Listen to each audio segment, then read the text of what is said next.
So here's Paul in Romans 11. He says, I have reserved to myself 7,000 men who have not bowed the knee to Baal. That's a small number of people.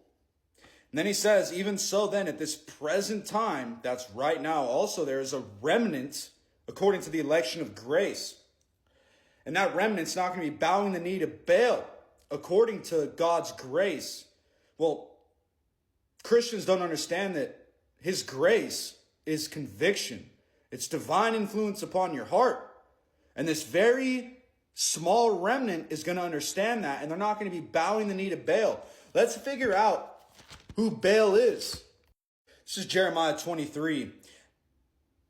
I have heard what the prophets said. They prophesy lies in my name, saying, I have dreamed. That's talking about their imagination.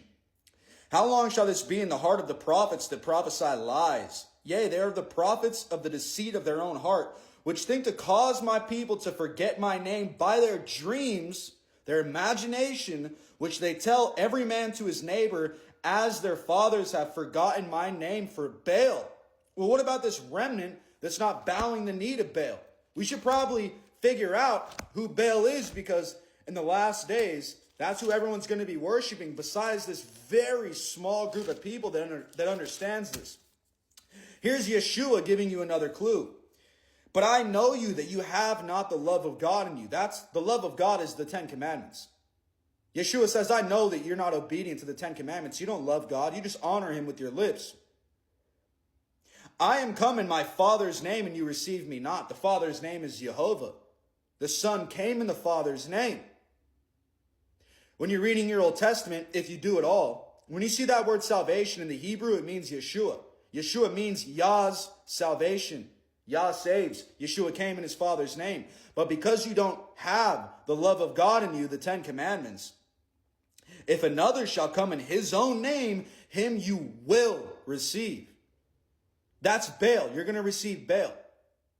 Because you don't accept Yeshua, you're going to receive Baal, the one that came in his own name. For had you believed Moses, you would have believed me, Yeshua, for he wrote of me. But if you believe not his writings, how shall you believe my words? Well, these Christians don't know what Moses said about the Messiah. So, by default, they're bowing the knee to Baal. It's Christmas Jesus guy.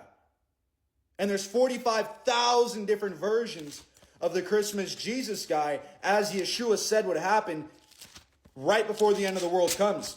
But there's a remnant that's not bowing the knee to Jesus. Jesus. And as he sat upon the Mount of Olives, the disciples came unto him privately, saying, Tell us, when shall these things be? And what shall be the sign of your coming and of the end of the world? The end of the world. And Yeshua answered and said unto them, Take heed that no man deceive you. For many shall come in my authority, saying, I'm Christ, and shall deceive many. How many's that? For there shall arise false Christs and false prophets. Just like the prophets that we read about in Jeremiah 23, which caused God's people to forget his name for the name of Jesus, Jesus, Baal. And shall show great signs and wonders, insomuch that, if it were possible, they shall deceive the very elect. But that's not possible according to the election of grace, the elect. According to God's conviction, they're not going to be bowing the knee to Baal, to Jesus. Come out of her, my people.